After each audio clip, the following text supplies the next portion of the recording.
Break के बाद आपका फिर से स्वागत है विजन एजुकेशन में। तो बढ़ते हैं चर्चा की ओर। सफलता पाने के लिए हार्ड वर्क तो ज़रूरी है, लेकिन इससे भी ज़्यादा ज़रूरी है तैयारी स्मार्टनेस से की जाए, और यह स्मार्टनेस मिलती है किसी ना किसी शिक्षक से। आजकल बहुत से ऐसे इंस्टीट्यूट चल रहे हैं जो छात्रों को सफलता तक पहुंचाने में अहम भूमिका निभाते हैं। आज हमारे साथ स्टूडियो में ऐसे ही दो खास मेहमान जुड़े हैं जो आपको बताएंगे कि आखिर वे किस तरह आरएएस में चयनित हुए। हम स्वागत करते हैं हाल ही में आरएएस परीक्षा में उत्तीर्ण हुए विपिन चौधरी और रामस्वरूप यादव का। सबसे पहले आप दोनों का स्वागत है, आप हमारे स्टूडियो में पधारे।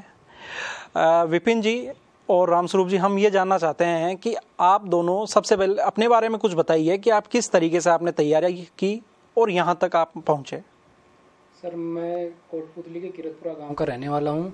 मैंने करीब 3-4 साल पहले आरएएस और आईएएस की तैयारी स्टार्ट करी थी। शुरू में आईएएस की तैयारी करी, लेकिन मेरे पिताजी की डेथ होने के कारण फिर मैंने आरएएस पे फोकस किया और यहाँ पे जयपुर में कोई अच्छी कोचिंग का सहारा लेना उचित समझा, क्योंकि जैसे मैंने सीनियर से चर्चा करी तो उन्होंने बताया कि इसमें काफ़ी बड़ा सिलेबस है, काफ़ी चीज़ें ऐसी हैं, रिटर्न शैली अच्छी होनी चाहिए, और भी बहुत सारी चीज़ें हैं जो बिना कोचिंग के अपन क्लियर नहीं कर पाएंगे। तो सर, मैंने एक अच्छी सी कोचिंग का चयन किया और फिर उसके बाद जहाँ पे मेरे को गाइडेंस की ज़रूरत थी वहाँ पे प्रॉपर गाइडेंस लिया, मेरे सीनियर से लिया। जी रामस्वरूप जी, अब आप कुछ बताइए। पहले तो आपको यहाँ पे हमें बुलाया, उसके लिए मैं धन्यवाद देना चाहूँगा। आरएएस एक प्रतिष्ठित सेवा है, तो काफ़ी सारे युवा इस चीज़ का सपना देखते हैं कि आरएएस में चयनित हो, उच्च स्थान प्राप्त करे और समाज की सेवा में आगे बढ़े। तो इस परीक्षा में सफल होने के लिए एक अच्छे गाइडेंस की बहुत ज़रूरत होती है। तो उसके लिए आपको बुक्स तो पढ़नी पड़ेगी। बुक्स भी आपको अच्छी बुक्स, क्वालिटी की बुक्स होनी चाहिए। जैसे हमने तो एनसीईआरटी को आधार बनाया।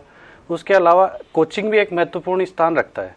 वो आपको एक दिशा देता है, आपको एक वे बताता है कि आपको किस दिशा में जाना है। तो कोचिंग से काफ़ी हेल्प मिला और लगातार वहाँ पे जाके हमने प्रैक्टिस की, तो उसका फ़ायदा भी मिला। विपिन जी, कोचिंग का कितना महत्व अपन जान सकते हैं कि जिस तरीके से आरएएस जो है एक बहुत ही महत्वपूर्ण परीक्षा है, इसको पास करने के लिए कोचिंग का कितना महत्व है? सर, मैं ये कहूँगा कि कोचिंग का कम से कम 40% महत्व है इस एग्ज़ाम को क्वालिफाई करने में। सर, जैसे कोचिंग के द्वारा एक तो क्या है, जो लंबा सिलेबस है उसको शॉर्ट में मिल जाता है मटेरियल पूरा, और जहाँ पे अपनी कॉन्सेप्चुअल पकड़ नहीं होती वहाँ पे पकड़ बनाने में मदद मिल जाती है, और एक वहाँ पे लिखते लिखते एक रिटर्न शैली विकसित हो जाती है जो अच्छी मार्किंग के लिए बहुत महत्वपूर्ण है। जैसे मैं कोचिंग में गया तो मेरे जो कई वीक पॉइंट थे वहाँ पे जो बोर्ड पे समझाया जाता था, कई चीज़ों को जोड़ के समझाया जाता था, तो याद रखने में काफ़ी महत्वपूर्ण था। ये चीज़ें अगर आदमी खुद ही स्टडी करे तो उससे नहीं हो पाती ये सारी चीज़ें। इतने बड़े सिलेबस को याद करना, फिर उसको अच्छी शैली में डालना काफ़ी मुश्किल हो जाता है। तो कोचिंग तो निर्विवाद रूप से इसमें अच्छी भूमिका निभाते हैं, लेकिन होना ये चाहिए कि कोचिंग अच्छी कोचिंग हो, बेस्ट क्वालिटी हो उसकी।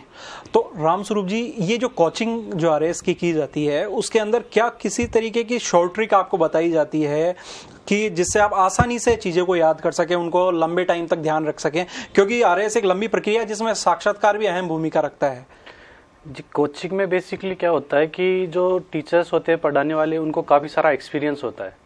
आरएएस जैसी एग्ज़ाम्स के लिए क्या है, सिलेबस बहुत वाइड होता है, उसमें काफ़ी सारी चीज़ें तैयार करनी पड़ती है। तो जो सिलेबस है उसको एक संक्षिप्त तरीके से बताने में और उसको एक बेहतर तरीके से उसके ऊपर समझ डेवलप करने में कोचिंग में अगर अच्छा शिक्षक हो आपको तो काफ़ी हेल्प मिल जाती है उससे। विपिन जी, आजकल सैकड़ों कोचिंग सेंटर हर क्षेत्र में है, चाहे वो जयपुर की बात कीजिए, चाहे कोटा की बात कीजिए, दिल्ली बात कीजिए, सैकड़ों कोचिंग सेंटर होते हैं। इसमें कौन से इंस्टीट्यूट का चयन किया जाए, ये किस तरीके से डिसाइड किया जाए? सर, एक तो जो अपने सीनियर्स हैं उनकी मदद लें कि उन्होंने कहाँ से करी और क्या मिला उनको। बाकी खुद अपन 2-4 क्लासें लेके देख सकते हैं, तो उसमें कुछ कुछ अपने को पता लग जाता है कि भाई इनकी शैली कहाँ तक ले जाएगी, अपने समझ में कितना आ रहा है, या जो एग्जाम की डिमांड है उसके अकॉर्डिंग है कि नहीं है। फिर जब अपन इस चीज़ में घुसते हैं तो फिर अपने आप महसूस होने लग जाता है कि बेस्ट कोचिंग कौन सी है। रामस्वरूप जी, कई बार ये देखने में आता है कि जो कोचिंग इंस्टीट्यूट है वहाँ पर जब आपका ट्रायल होता है उस टाइम पे कुछ और फैकल्टी पढ़ाती है, बाद में जब पढ़ाई चालू होती रहती है तो अलग ही जो है फैकल्टी आने लगती है, जिससे स्टूडेंट्स की जो पढ़ाई है वो भी खराब होती है। तो आप ऐसे स्टूडेंट्स को क्या सुझाव देना चाहेंगे कि वे किस तरीके से अपने कोचिंग सेंटर का चयन करें? बिल्कुल सर, जैसे कोचिंग का आज बिजनेस है वो काफ़ी ऐसे डेवलप हुआ है, तो इसमें काफ़ी सारी ऐसी चीज़ें भी हो रही हैं, काफ़ी सारी शिकायतें भी आती हैं। बच्चों ने काफ़ी सिलेबस को लेके भी कई बार कहा है कि हमारा कंप्लीट टाइम पे सिलेबस नहीं हो रहा है, हमें जिस फैकल्टी के लिए कहा गया था वो फैकल्टी हमें पढ़ाने नहीं आ रही है। तो इसके लिए अब जब बच्चे जो जागरूक हैं, विद्यार्थी जो जागरूक हैं, उनको खुद अवेयर रहना चाहिए इस चीज़ के लिए कि वो कोचिंग में जाए, तब पूरी चीज़ें पता करे उसके बारे में पहले, उसके बाद में वहाँ पे जो क्लासेज चल रही है वो उस जो पहले कहा गया था उसके अकॉर्डिंग नहीं चल रही हो तो उस चीज़ का विरोध भी उनको करना चाहिए। जैसे आरएएस की आप तैयारी कर रहे हो, प्रशासन में आप जा रहे हो, तो आपको कम से कम इन अपने अधिकारों की आपको एक जानकारी होनी चाहिए कि कोचिंग में हमने पैसे दिए, फीस दी है, तो मुझे पूरी शिक्षा उसकी मिलनी चाहिए। जी, आप लोगों का जिस तरीके से चयन हुआ है तो मैं ये जानना चाह रहा था, कुछ ऐसे स्टूडेंट्स होते हैं जिनके पास पर्याप्त पैसा नहीं होता है और जरूरी नहीं कि हर स्टूडेंट कोचिंग तक पहुंच पाए, तो ऐसे स्टूडेंट्स क्या करें? उनके लिए क्या स्टडी मटेरियल अवेलेबल है ताकि वे कम खर्च के अंदर पढ़ाई कर सकें? उनकी पढ़ाई की रुचि होती है, तो इसके बारे में आपका क्या कहना है? जी देखिए, बेसिकली इसमें क्या है कि शुरुआत जब होती है तो आप एक एनसीईआरटी बुक्स होती है उनको बेस बना के आप आरएएस और आईएएस दोनों की तैयारी में जुट जाए तो वो सबसे पहले स्टार्टिंग पॉइंट है। उसके बाद में आप सीनियर्स से इस बारे में सलाह मशवरा कर सकते हैं, काफ़ी सारे लोग आसपास में हमारे रहते हैं। और एक जो सबसे बड़ी चीज़ जो मैंने देखी है, मैंने खुद ने भी ग्रुप में रह के पढ़ाई की है, 4-5 लोगों का हमारा ग्रुप था और उसमें 4-5 में से हम सभी लोग अभी इसी आरएएस में सेलेक्ट हुए हैं। तो ग्रुप में रह के अगर पढ़ाई करता है तो काफ़ी सारा क्या है मैटर जल्दी कवर हो जाता है, ज़्यादा बेहतर तरीके से कवर हो जाता है। आप दोनों से मेरा एक सवाल है कि जयपुर जो है वो कोचिंग का एक बड़ा हब बनता जा रहा है, तो आप क्या मानते हैं कि जयपुर में पर्याप्त कोचिंग सेंटर, चाहे वो आरएएस के हो, आईएएस के हो या और किसी तैयारी के हो, वो जयपुर मतलब एक प्रॉपर हब है कोचिंग का आज की तारीख में? जी सर, आरएएस के लिए तो मैं कहूँगा कि निश्चित रूप से बेस्ट है जयपुर।